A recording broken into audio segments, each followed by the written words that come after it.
When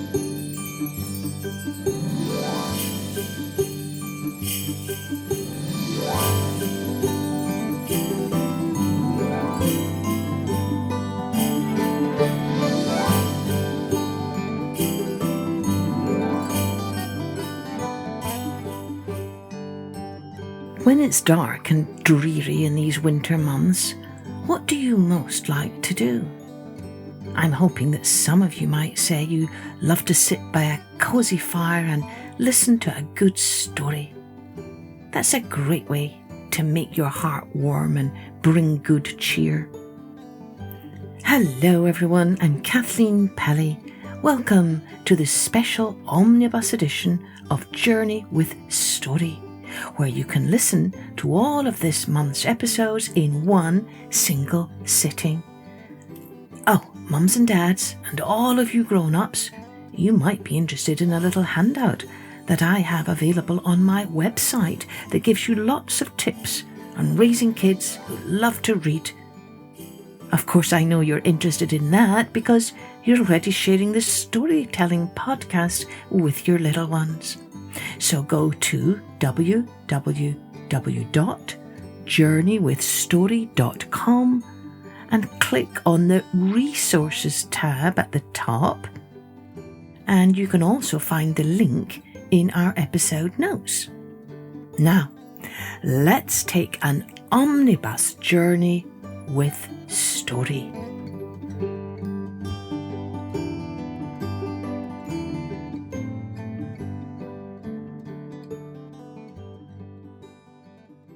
Now, let's take a journey with the Lion, the Monkey, and the Clever Bird.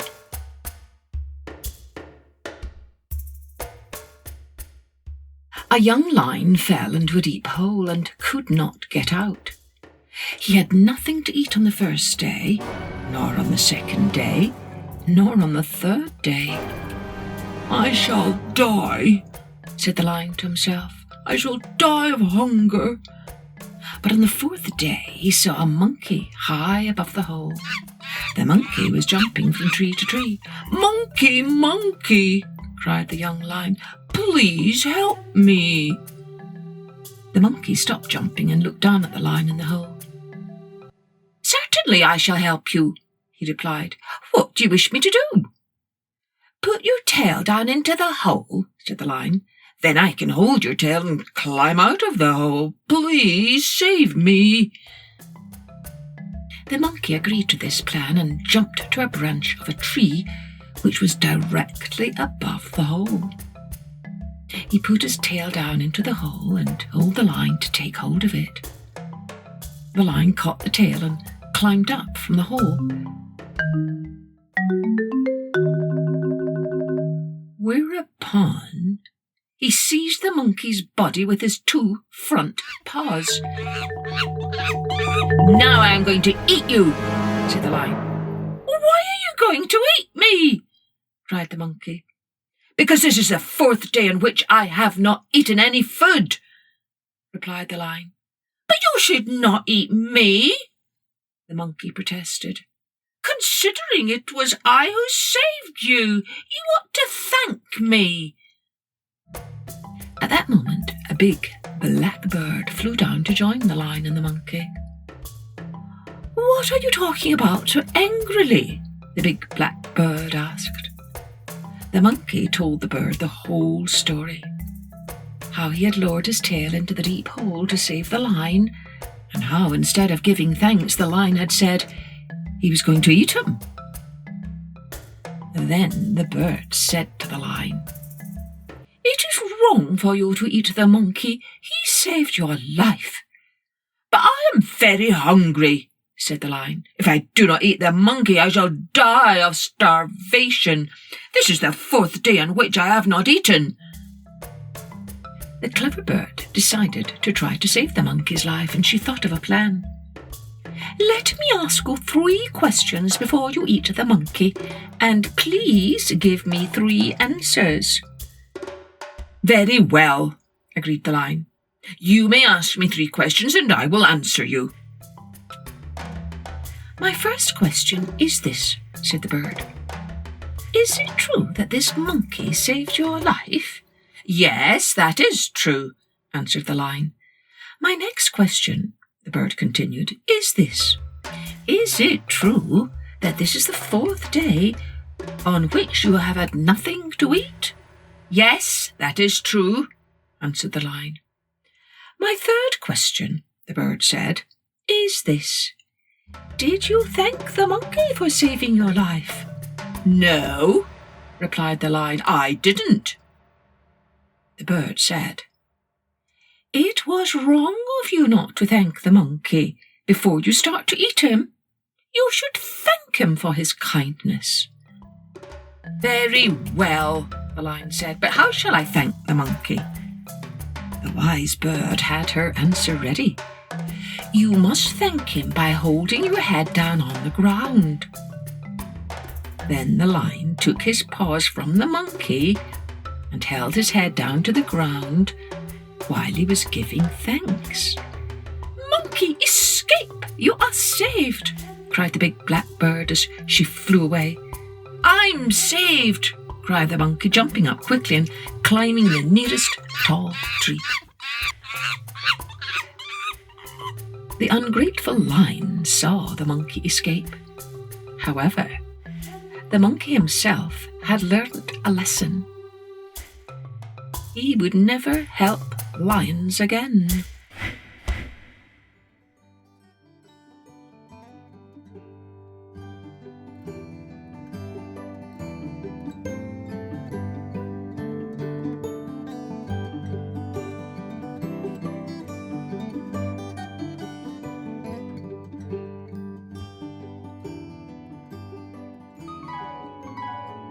Now, let's take a journey with the singing bird and the dancing farmer.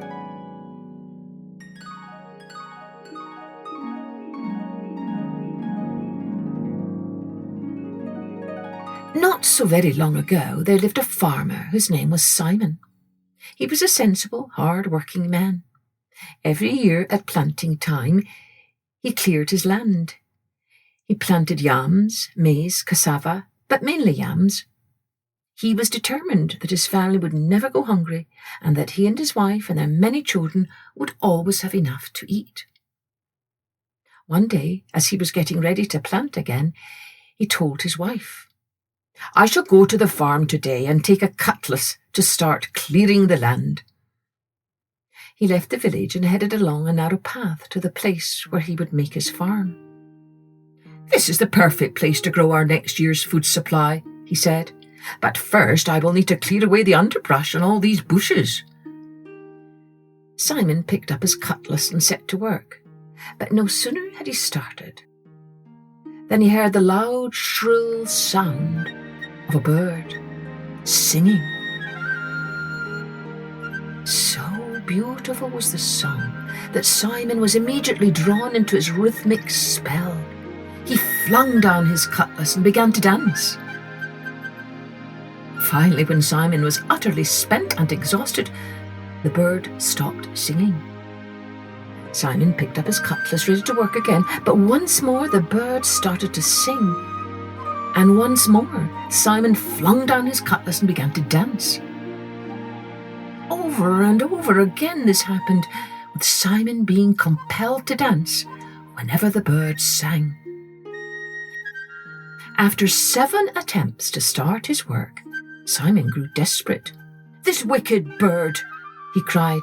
How can I ever clear the land and do my planting? He ran back to the village to find his elderly uncle, a wise man respected by all, and told him what had happened. You're talking nonsense, said his uncle. But Simon insisted that the singing bird had interfered with his work, and something needed to be done. And so his uncle began to suspect that perhaps there was some truth to his story. Very well, he said. Let us head back to your farm and I shall see if what you say is true. When they reached Simon's spot of land, Simon picked up his cutlass and started clearing away the bushes. At once, from high up in a mahogany tree, the bird began to sing.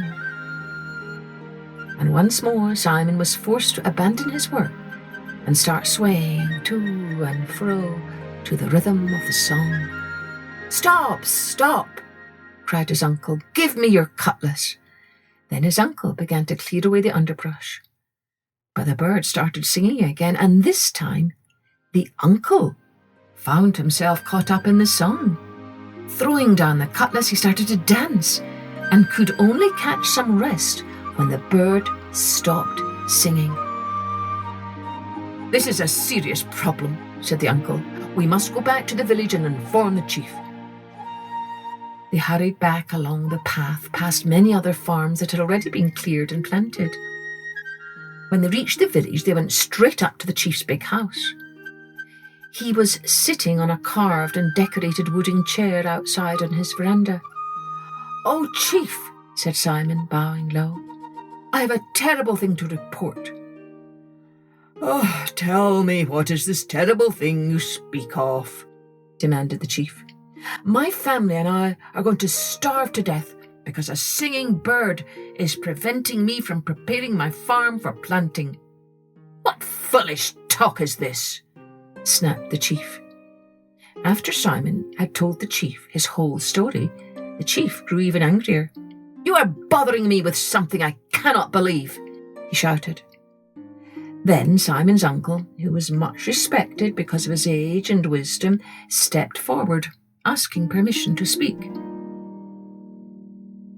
"What my nephew says is true," he said. He explained how he himself had tried to work and how the singing bird had made him dance instead. "If you go to that farm, Chief, then you too will end up dancing." For several minutes, the chief sat silently, deep in thought. Then he stood up, saying, "We will go to that farm and solve this mystery." So the chief's chair carrier carrying the carved and decorated chair, Simon's uncle, and Simon himself all went out of the village and along the path to Simon's spot of land. The bird was still sitting high up in the mahogany tree. The chief sat down in his chair. "Start working," he ordered Simon. Simon took his cutlass and had hardly set to work when the bird started singing. Throwing down the cutlass, Simon began to dance and dance until he was exhausted. Next, the chief ordered Simon's uncle to start work. The uncle took up his cutlass and had hardly set to work before the bird began to sing. Throwing down his cutlass, the uncle began to dance. "I am a chief," the chief cried. "Birds cannot rule me." Jumping up from his chair, he seized the cutlass and began clearing away the bushes. Immediately, the bird began to sing.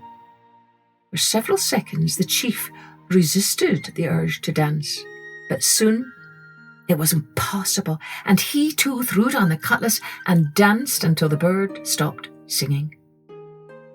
"We must return to the village at once," ordered the chief.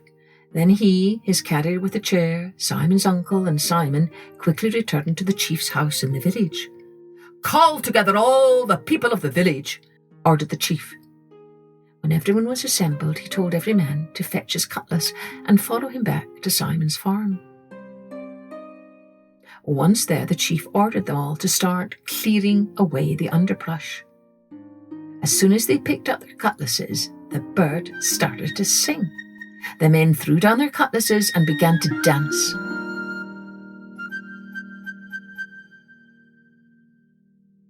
That night, back in the village, the chief and his people discussed the problem.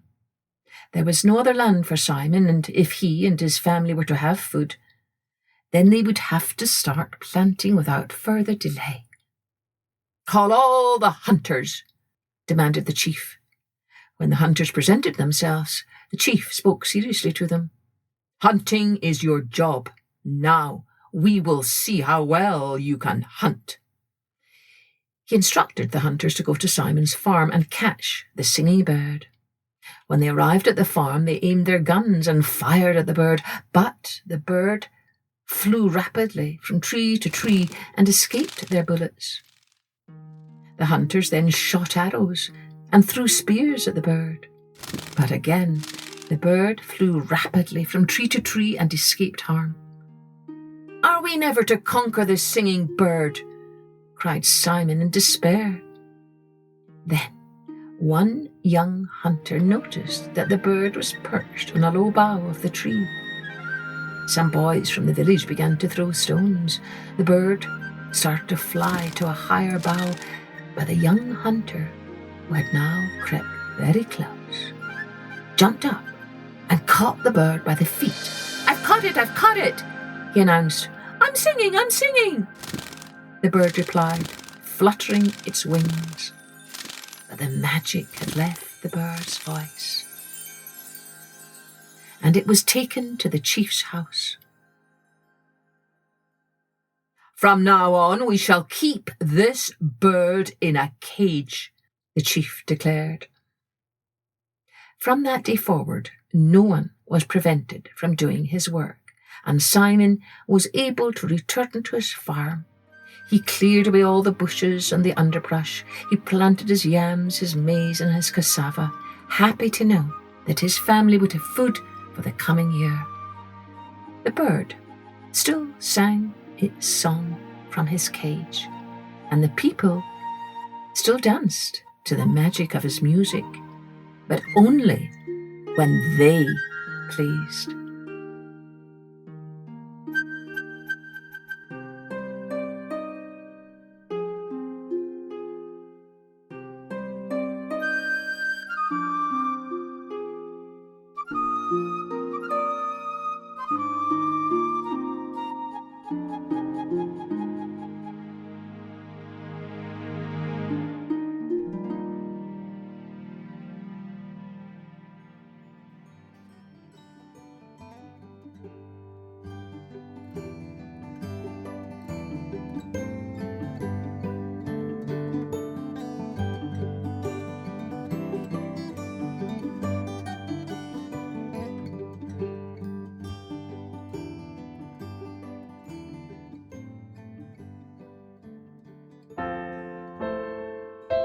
Now, let's take a journey with The Fir Tree by Hans Christian Andersen.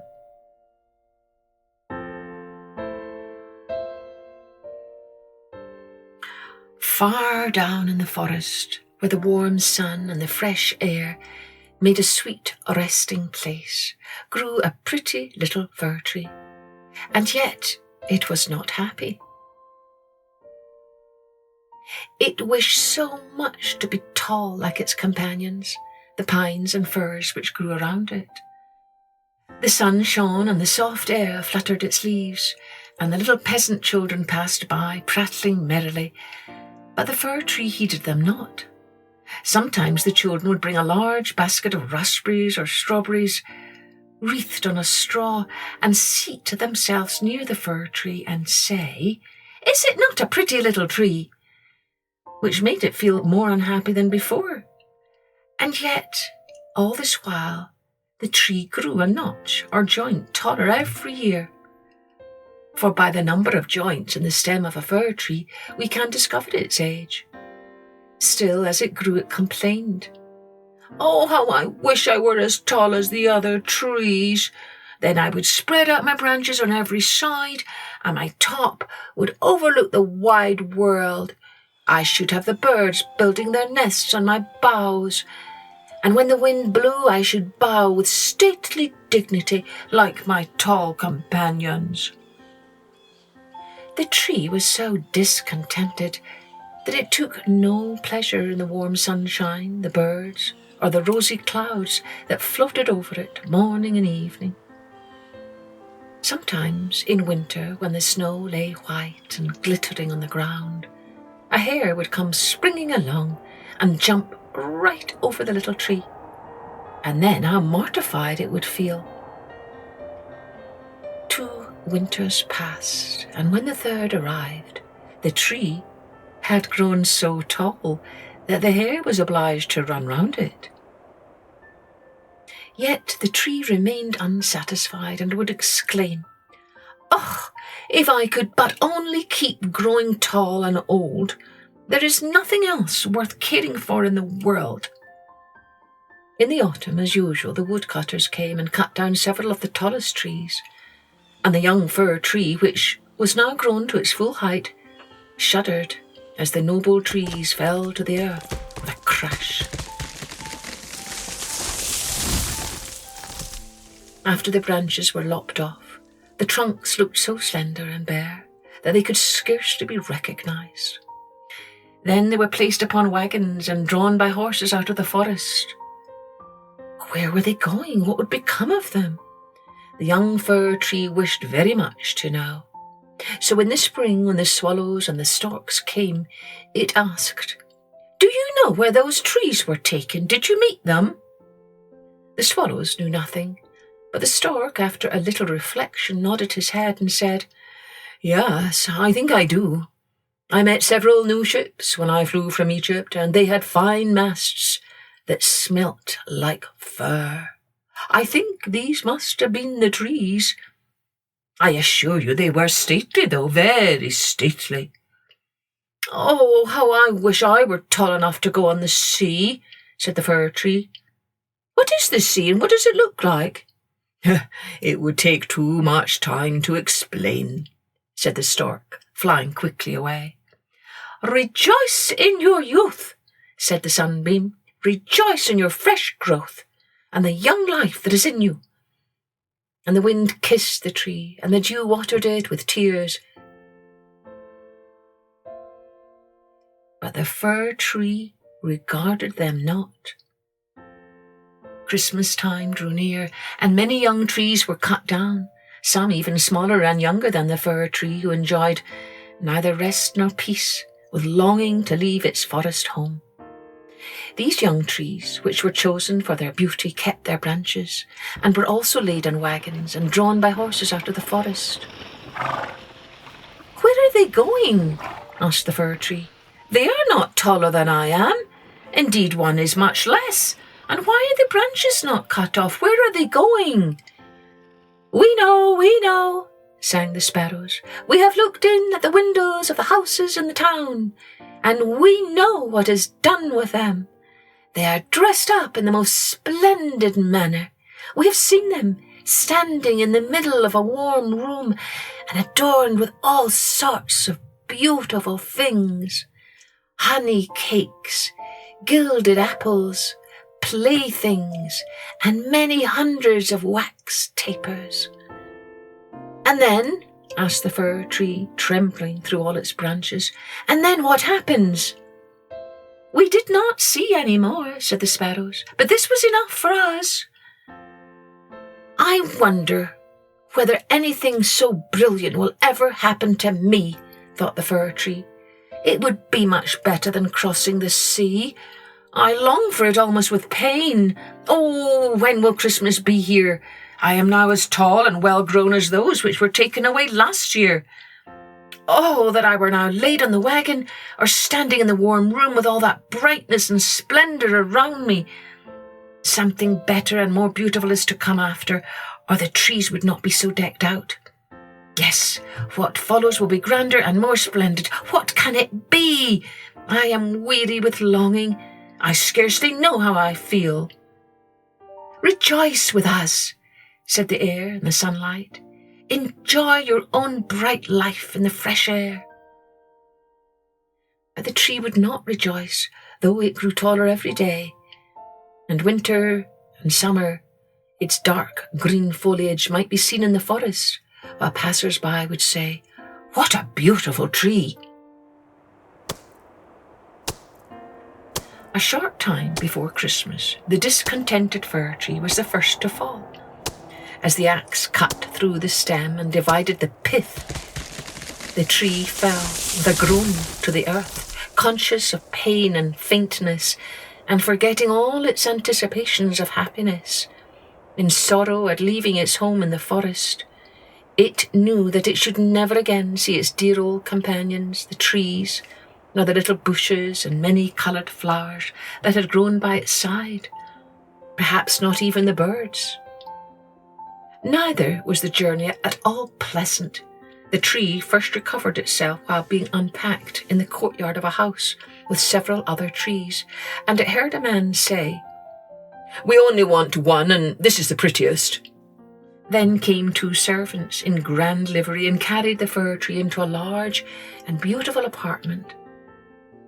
On the walls hung pictures, and near the great stove stood great china vases with lions on the lids. There were rocking chairs, silken sofas, large tables covered with pictures, books and playthings, worth a great deal of money. At least the children said so. Then the fir tree was placed in a large tub full of sand, but green baize hung all around it so that no one could see it was a tub, and it stood on a very handsome carpet. How the fir tree trembled! What was going to happen to him now? Some young ladies came, and the servants helped them to adorn the tree.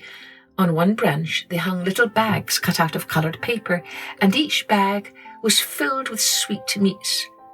From other branches hung gilded apples and walnuts, as if they had grown there, and above and all around were hundreds of red, blue and white tapers, which were fastened on the branches. Dolls, exactly like real babies, were placed under the green leaves. The tree had never seen such things before, and at the very top was fastened a glittering star made of tinsel. Oh, it was very beautiful. "This evening," they all exclaimed, "how bright it will be!" "Oh, that the evening were to come," thought the tree, "and the tapers lighted. Then I shall know what else is going to happen. Will the trees of the forest come to see me? I wonder if the sparrows will peep in at the windows as they fly. Shall I grow faster here and keep on all these ornaments, summer and winter?" But guessing was of very little use. It made his bark ache, and this pain is as bad for a slender fir tree as headache is for us. At last the tapers were lighted. And then what a glistening blaze of light the tree presented! It trembled so with joy in all of its branches that one of the candles fell among the green leaves and burnt some of them. "Help! Help!" exclaimed the young ladies. But there was no danger, for they quickly extinguished the fire. After this, the tree tried not to tremble at all, though the fire frightened him. He was so anxious not to hurt any of the beautiful ornaments, even while their brilliancy dazzled him. And now the folding doors were thrown open, and a troop of children rushed in as if they intended to upset the tree. They were followed more silently by their elders. For a moment the little ones stood silent with astonishment, and then they shouted for joy till the room rang, and they danced merrily round the tree, while one present after another was taken from it. "What are they doing? What will happen next?" thought the fir tree. At last the candles burnt down to the branches and were put out. Then the children received permission to plunder the tree. Oh, how they rushed upon it, till the branches cracked, and had it not been fastened with the glistening star to the ceiling, it must have been thrown down.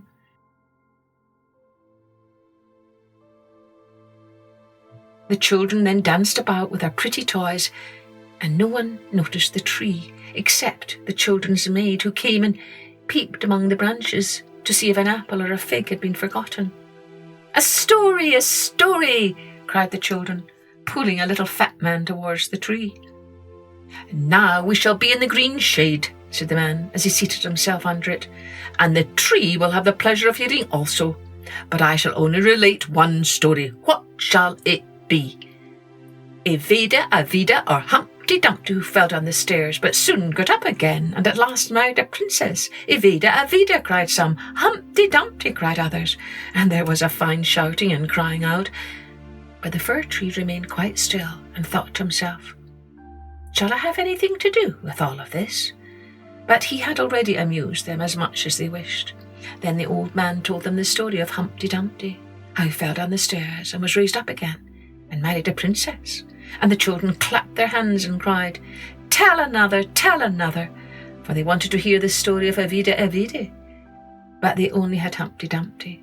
After this the fir tree became quite silent and thoughtful, Never had the birds in the forest told such tales as Humpty Dumpty who fell down the stairs and yet married a princess. Ah, yes, so it happens in the world, thought the Fir Tree. He believed it all because it was related by such a nice man. Ah, well, he thought, who knows, perhaps I may fall down too and marry a princess. And he looked forward joyfully to the next evening, expecting to be again decked out with lights and playthings, gold and fruit. Tomorrow I will not tremble, he thought. I will enjoy all my splendour, and I shall hear the story of Humpty Dumpty again. And the tree remained quiet and thoughtful all night.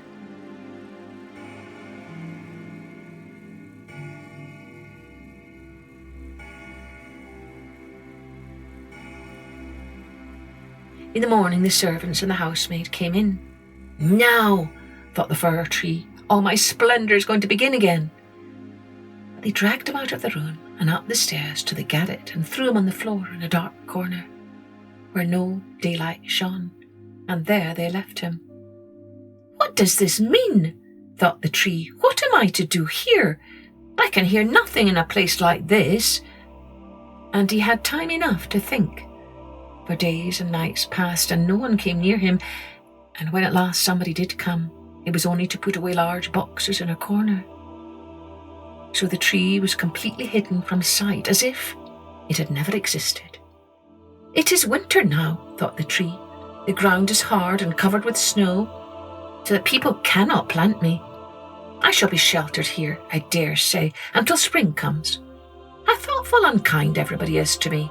Still, I wish this place were not so dark, as well as lonely, with not even a little hare to look at. How pleasant it was out in the forest, while the snow lay in the ground, when the hare would run by, yes, and jump over me too, although I did not like it then. Oh, it is terribly lonely here. Squeak, squeak, said a little mouse, creeping cautiously towards the tree. Then came another, and they both sniffed at the Fir Tree, crept between the branches. Oh, it is very cold, said the little mouse. Or else we should be so comfortable here, shouldn't we, you old Fir Tree? I am not old, said the Fir Tree. There are many who are older than I am. Where do you come from, and what do you know? Asked the mice, who were full of curiosity. Have you seen the most beautiful places in the world, and can you tell us all about them? And have you been in the storeroom where cheeses lie on the shelf and hams hang from the ceiling? One can run about and tallow candles there and go in thin and come out fat. I know nothing of that place, said the Fir Tree, but I know the wood where the sun shines and the birds sing. And then the tree told the little mice all about its youth. They had never heard such an account in their lives, and after they listened to it attentively, they said, What a number of things you have seen! You must have been very happy. Happy? Exclaimed the Fir Tree. And then, as he reflected upon what he had been telling them, he said, yes, after all, those were happy days. But when he went on and related all about Christmas Eve and how he had been dressed up with cakes and lights, the mice said, Oh, how happy you must have been, you old Fir Tree. I am not old at all, replied the tree. I only came from the forest this winter. I am now checked in my growth. Oh, what splendid stories you can relate, said the little mice. And the next night 4 other mice came with them to hear what the tree had to tell. The more he talked, the more he remembered. And then he thought to himself, Those were happy days, but they may come again. Humpty Dumpty fell downstairs, and yet he married the princess. Perhaps I may marry a princess too. And the Fir Tree thought of the pretty little birch tree that grew in the forest, which was to him a real beautiful princess. Who is Humpty Dumpty? Asked the little mice. And then the tree related the whole story. He could remember every single word. And the little mice were so delighted with it that they were ready to jump to the top of the tree. The next night, a great many more mice made their appearance, and on Sunday 2 rats came with them. But they said it was not a pretty story at all, and the little mice were very sorry, for it made them also think less of it. Do you know only one story? Asked the rats. Only one, replied the Fir Tree, I heard it on the happiest evening of my life, but I did not know I was so happy at the time." "We think it is a very miserable story," said the rats. "Don't you know any story about bacon or tallow in the storeroom?" "No," replied the tree. "Many thanks to you then," replied the rats, and they marched off. The little mice also kept away after this, and the tree sighed and said, "It was very pleasant when the merry little mice sat round me and listened while I talked. Now that is all past too. However, I shall consider myself happy when someone comes to take me out of this place." But would this ever happen? Yes. One morning people came to clear out the garret, and the boxes were packed away, and the tree was pulled out of the corner and thrown roughly on the garret floor. Then the servant dragged it out upon the staircase where the daylight shone. "Now life is beginning again," said the tree, rejoicing in the sunshine and fresh air. Then it was carried downstairs and taken into the courtyard so quickly that it forgot to think of itself and could only look about. There was so much to be seen. The court was close to a garden where everything looked blooming. Fresh and fragrant roses hung over the little palings. The linden trees were in blossom. Other swallows flew here and there, crying, "Twit, twit, twit, twit, my mate is coming." But it was not the fir tree they meant. "Now I shall live," cried the tree joyfully, spreading out its branches. But alas, they were all withered and yellow, and lay in a corner amongst weeds and nettles. The star of gold paper still stuck on the top of the tree and glittered in the sunshine. In the same courtyard, 2 of the merry children were playing, who had danced around the tree at Christmas and had been so happy. The youngest saw the gilded star and ran and pulled it off the tree. "Look what is sticking to the ugly old fir tree," said the child, treading on the branches till they crackled under his boots.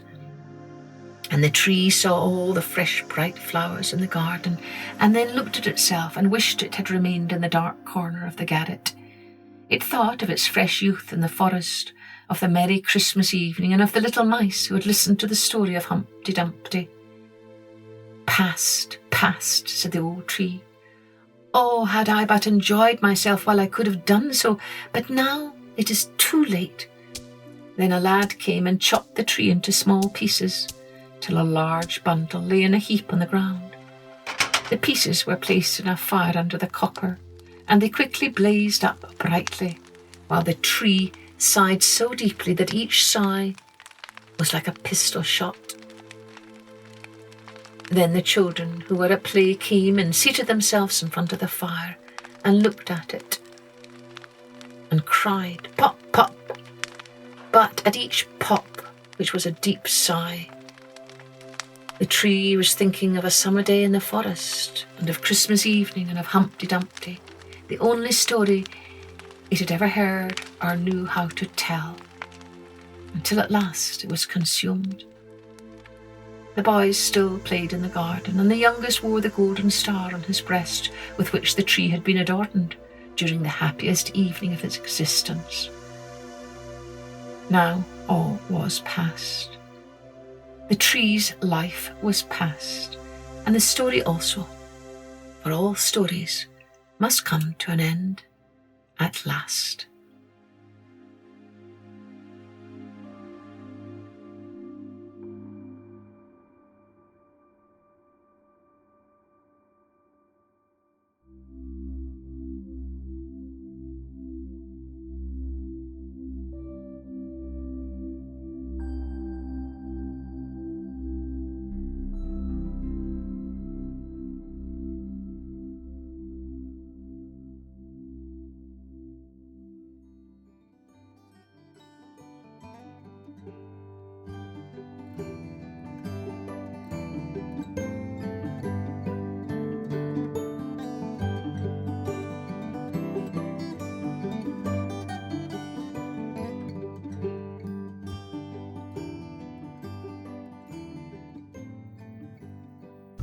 Let's take a journey with the fox, the bear, and the Christmas butter.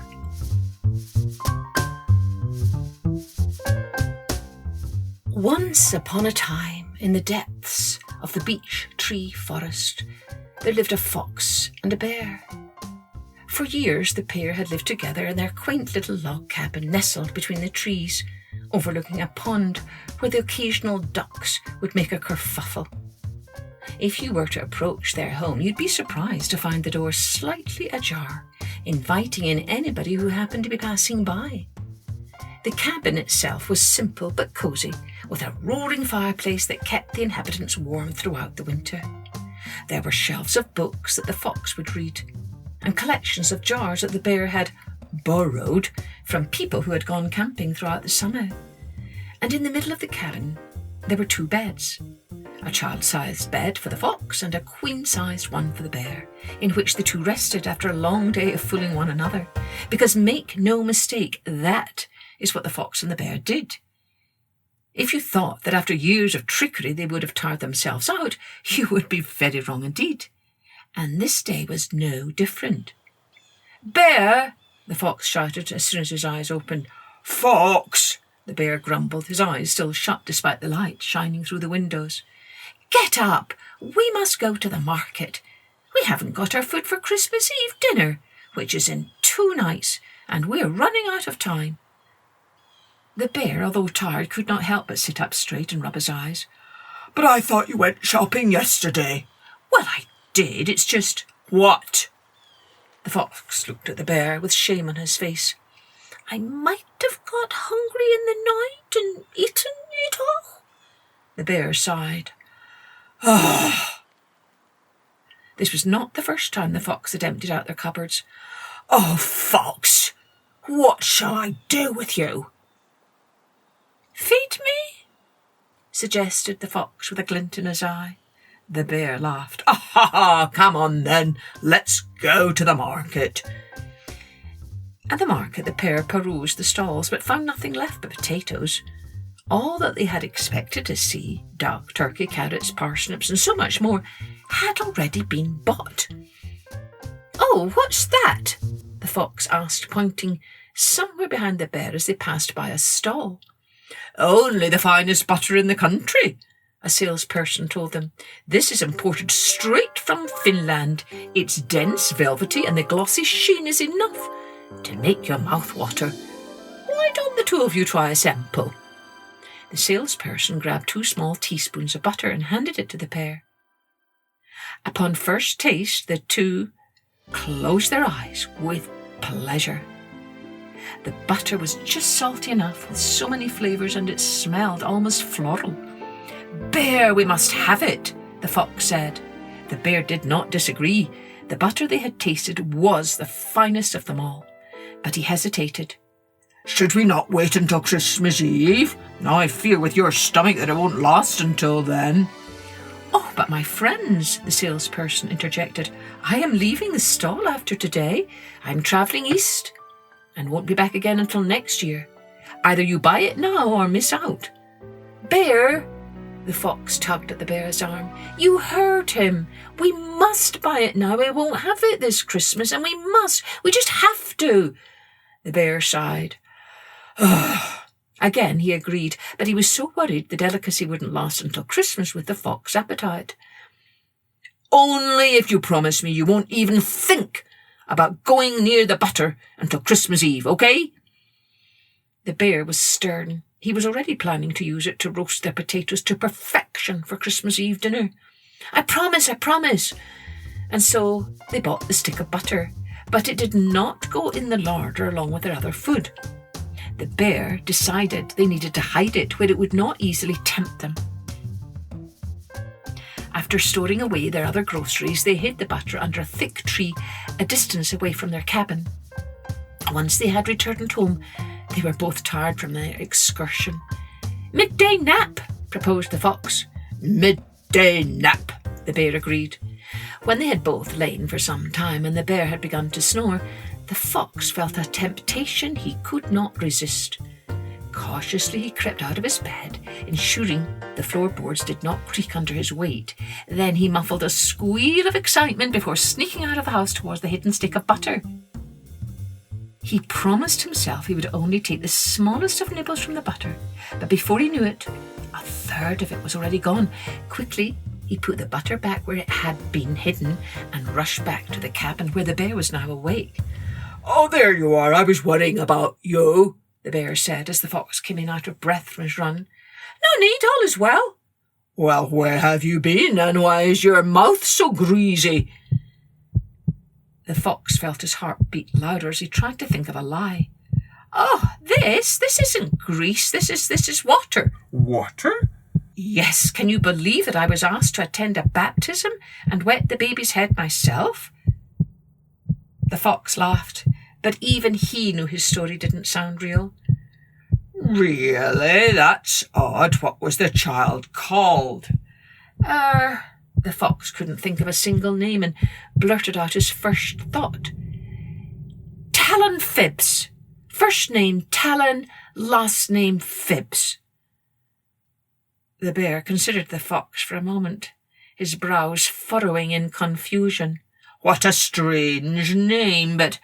Oh, well, come now, let's sleep again. I am tired still, and you must be too, especially after the afternoon you've just had." But the fox could not stay asleep for long because his mind was buzzing with the idea of taking another bite of the delicious butter. He tried to resist, but whenever he shut his eyes, all he could see was the golden brick that made his taste buds tingle. "Just one more time," he whispered to himself before escaping once again. This time he ate more than a third before he put it back and returned to the cabin. "Where have you been now?" the bear asked, no longer asleep. "Oh, really, Fox, you must start leaving notes." "Yes, sorry, Bear, I will do so in the future." The fox tried to get past the bear to the larder, hoping the conversation was over, but the bear was not letting go. "Well?" the bear asked. "Well, what?" "Well, where have you been, Fox?" "Oh, yes, I was, actually, can you believe that I was asked to perform another baptism? I must really have impressed people the first time." "And what was this baby's name?" The fox looked around for inspiration before landing on the clock hanging above their stove. Just in time. The bear would have thought more about the fox's response, but he was tired from his interrupted sleep, and worrying about where the fox had been wasn't helping.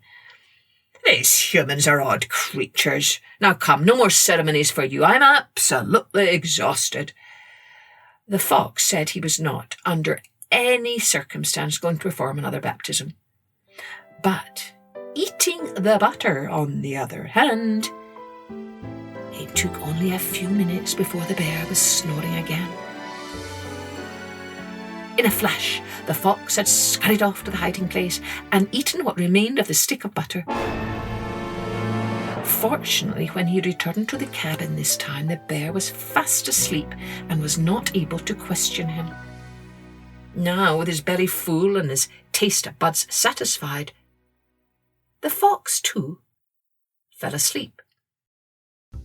The next day, the bear insisted they visit the butter to ensure it had not been discovered overnight.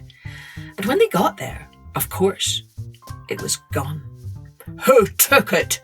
the bear growled. "I don't know," the fox said, pretending to be shocked and distressed over the missing butter.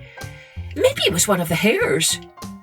But this time the bear did not fall for the fox's lie. "It was you, wasn't it? Admit it." "No, it wasn't. Tell me, when would I have found the time?" "Well, when you've been going to those christenings of yours. Who goes to so many ceremonies in one day?" The fox gulped. "Bear, I told you, the babies, they needed me." The bear harumphed. "Actually, Bear, while I was out christening the children, who's to say that you didn't go and eat the butter?" The bear was filled with shock. "How could you accuse me of such a thing? I am not the one with a voracious appetite." "You are a bear," the fox rebutted, as if that would end the argument. "And you are a fox. You're cunning and devious. I'm sure you're lying." And so they argued for hours, each blaming the other, until finally the fox said, "We will soon find out who has stolen the butter anyway." "Is that so?" said the bear. "Yes," said the fox confidently. He had had a brilliant idea. In the morning, whoever's tail is the greasiest must have been the thief who ate all the butter. The only question now was whether the fox would convince the bear that this was true. Yes, what goes in must come out, I suppose, said the bear. Now let's go home. I need to sleep again. I am far too upset. And the sooner we sleep, the sooner we will know who did it.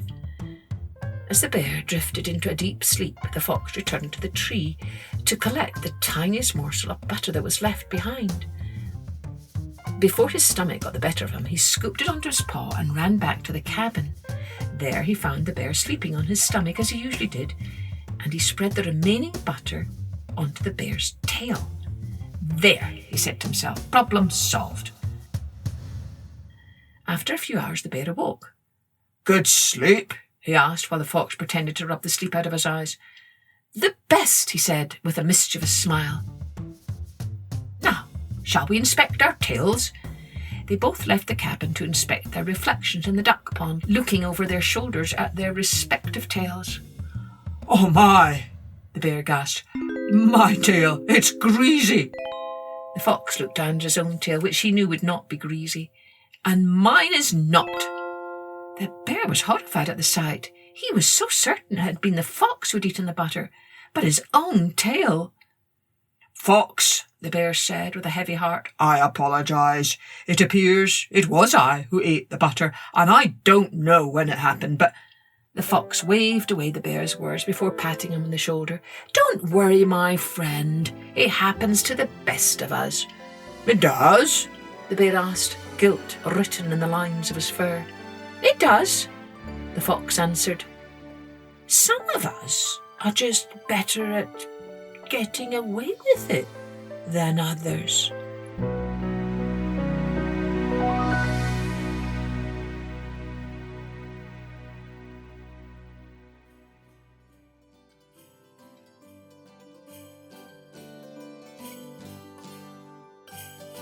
I hope you enjoyed this special omnibus edition of Journey with Story. And don't forget, if you had a favourite story, do let us know. Just go to www.journeywithstory.com, click on the Contact Us, and fill in the form. And if you want to be considered for a shout out on the show, send us your drawings there too. Click on Contact Us, fill in the form, and attach your drawing there. You can also see the link in our episode notes. Cheerio then. Join me next time for Journey with Story.